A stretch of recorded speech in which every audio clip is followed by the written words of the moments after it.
の接続を旧 SAO サーバーから一体誰が。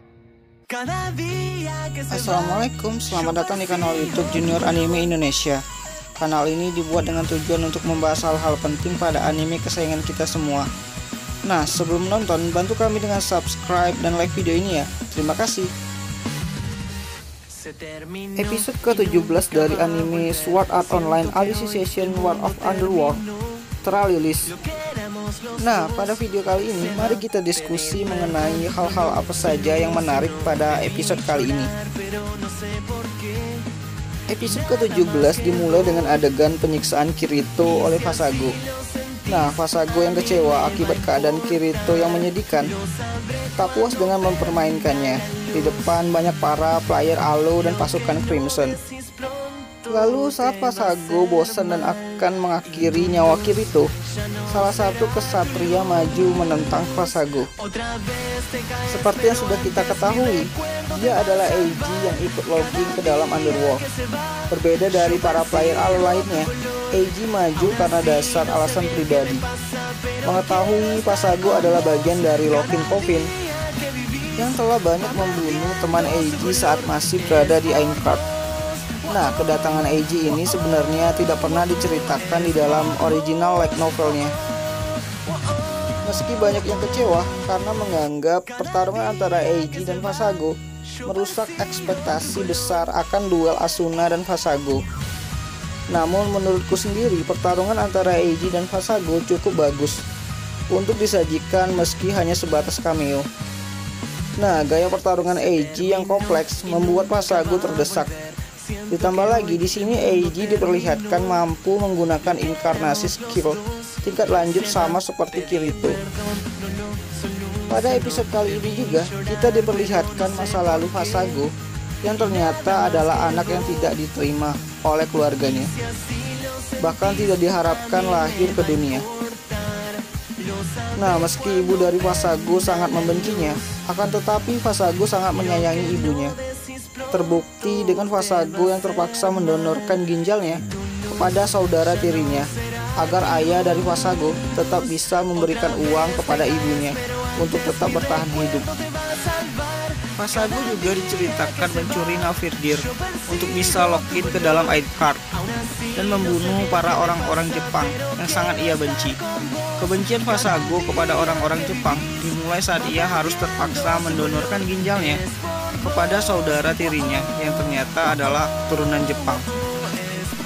Nah, bagi yang menanyakan kenapa saat pertarungan Eiji, Yuna yang merupakan privat fiksi bisa ada di Underworld, jawaban yang paling mendekati adalah mesin server dari data SAO yang sempat diperlihatkan pada akhir episode ke-16 dan sempat disinggung Yui di awal episode ke-17. Nah, sadarkah kalian saat Kikauka menyebut kemunculan dari alis kedua pada episode sebelumnya bisa merujuk pada Yuna yang memang pada dasarnya sudah menjadi AI dengan tahap lanjut, atau bisa juga disebut dengan top AI. Lanjut ke pertarungan antara Sinon dan Sakti Laser. Meski tak seepik pertarungan Berkauli dan Kaiser Vector dan terkesan sangat singkat, namun setidaknya pertarungan ini tidak menggantung. Nah, secara perhitungan Sinon, jumlah proyektil HKT2 yang hanya ada 7 dalam satu slot magazine lebih sedikit dari MX500 miliknya Sakti Laser yang memiliki 10 proyektil. Nah, di sini juga saat Sinon ingin menyerah, kalung bekas karet elektroda miliknya Kirito kembali menyelamatkannya dari tembakan proyektil Sakti Laser. Meski pada akhirnya Sinon kehilangan kedua kakinya. Dan berkat kemampuan inkarnasi HKT2 mampu menembakkan proyektil ke-8 akibat dari status efek dari busur Solus yang mampu menyerap energi tak terbatas dari lingkungan sekitarnya, yang membuat Sakti Laser babak belur. Nah, masuk ke adegan pertarungan antara Liva melawan pasukan Crimson, di mana Liva yang memiliki kemampuan Infinited Heart kalah jumlah dari pasukan Crimson, yang membuat Liva tersiksa. yang bahkan Liva sendiri menganggap bahwa kemampuan khusus dari akun Dewi Terraria ini sebagai kutukan bagi penggunanya. Liva juga diperlihatkan mengalami luka parah, jantung tertusuk, bahkan bola mata yang hancur akibat serangan tombak pasukan Crimson. Nah, di sini juga sekali lagi Liva diperlihatkan menggunakan sword skill yang sudah jarang kita lihat sejak part 2 ini dimulai. Sementara itu, keadaan di dalam markas Rat terjadi sangat singkat. Yanda yang kepleset karena dikejutkan oleh Rinko Senpai setelah menjatuhkan benda berat dari atas. Higa yang mengajak Rinko Senpai makan bersama, serta Higasan yang berhasil menyambungkan ketiga soft image Asuna Sugha dan Sinon ke dalam mesin FTL-nya Kirito. Sedangkan keadaan di dalam Underworld begitu rusuh, di mana Vasago membuat para pasukan Crimson saling baku hantam.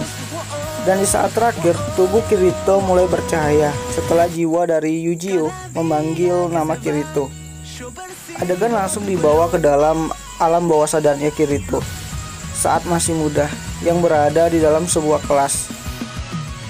Secara menyeluruh, episode kali ini mengembalikan tempo cepat yang seperti berada di episode 1 dan 2 kemarin. Nah, untuk episode minggu depan yang berjudul Ingatan, kemungkinan besar kita akan dibawa ke masa lalu Kirito. Nah, segitu saja dulu untuk video kali ini. Terima kasih telah menonton, like video ini jika kalian suka, dan berikan masukan di kolom komentar jika ada yang salah ya. Terima kasih.